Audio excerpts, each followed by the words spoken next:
wabarakatuh. Nama saya Nini Paraswati dan teman saya Oke, baiklah, di sini kami berdua ingin menjelaskan tentang teks deskripsi di media pembelajaran untuk mahasiswa SMP. Langsung saja, mari simak videonya bersama-sama. Teks deskripsi merupakan teks yang menggambarkan atau memaparkan suatu objek secara jelas dan terperinci. Nah, jadi pembaca seolah-olah merasakan apa yang ditulis atau dideskripsikan penulis. Ciri-ciri umum teks deskripsi. Nah, di sini ada 4 ciri-ciri umumnya. Yang pertama, berisikan penggambaran atau penjelasan suatu objek. Yang kedua, penggambaran atau penjelasan suatu objek yang menjadi topik dituliskan secara detail atau terperinci sehingga pembacanya mengerti secara jelas apa yang digambarkan di dalam teks. Nah, yang ketiga, pembaca seolah-olah merasakan, melihat, mendengarkan atau mengalami langsung apa yang disajikan di dalam teks. Nah, yang keempat atau yang terakhir, menjelaskan objek berdasarkan warna, bentuk, ukuran, dan ciri-ciri fisik maupun psikis objek secara detail. Struktur teks deskripsi. Di sini struktur teks deskripsi terdiri dari 3. Yang pertama, identifikasi atau pernyataan umum berisi gambaran umum sebuah objek. Yang kedua, deskripsi bagian berisi gambaran lebih lanjut dari deskripsi umum secara jelas dan terperinci untuk memberikan efek emosional pada pembaca sehingga apa yang digambarkan dalam teks seolah-olah bisa dilihat, didengar, maupun dirasakan sendiri oleh pembaca. Yang ketiga atau yang terakhir, penutup atau kesan. Jenis-jenis teks deskripsi. Pertama, teks deskripsi subjektif.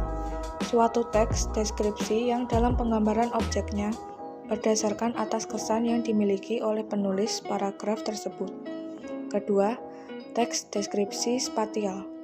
Dalam teks deskripsi ini, objek yang dijelaskan hanya berupa benda, tempat, ruang, dan lain sebagainya. Ketiga, teks deskripsi objektif.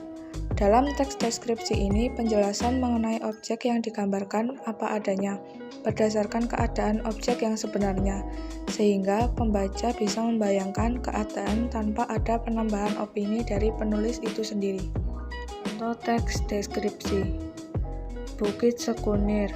Pada bagian identifikasi, saat berada di ketinggian puncak gunung, tentunya melihat sunrise merupakan hal yang paling ingin dilakukan. Hal tersebut juga merupakan kegiatan yang paling sering dilakukan oleh para pendaki beberapa gunung di Indonesia. Begitu juga saat berada di Bukit Sikunir, Dieng, Wonosobo, Jawa Tengah. Penampakan sunrise dan sunset di puncaknya sangatlah indah. Bagian deskripsi bagian. Bentuknya yang berupa bukit kecil sehingga mudah untuk didaki oleh siapa saja. Bahkan orang yang belum pernah mendaki gunung sebelumnya bisa menikmati keindahan pemandangan di Bukit Sikunir. Pemandangan sunrise dan sunset yang menawan ditambah lagi dengan pesona hadirnya gardu pandang sehingga menjadikannya serupa dengan suatu daerah di Pulau Bali. Pemandangan Bukit Sikunir dihiasi dengan hamparan samudra awan yang sangat memesona. Selain itu juga terdapat Telaga Cebong yang menambah keindahan pemandangannya. Serta perjalanan pulang dari Bukit Sikunir akan dihiasi dengan hadirnya para petani kentang yang sedang bercocok tanam secara tradisional. Pada bagian penutup, satu hal yang paling penting dan tidak pernah terlupakan yaitu mengabadikan momen dengan berfoto. Ketika sunrise atau sunset merupakan saat yang paling tepat untuk dijadikan sebagai latar foto dengan keindahan cahaya oranye atau kuning dari matahari, Selain itu, agar lebih bagus, banyak juga yang mengabadikannya dalam bentuk video. Itulah tadi video penjelasan tentang deskripsi itu bagaimana. Semoga bermanfaat dan juga teman-teman sekalian paham ya, dan bisa menambah ilmu wawasan serta pengetahuan baru untuk kita semuanya. Bye. Semoga bermanfaat. Wassalamualaikum.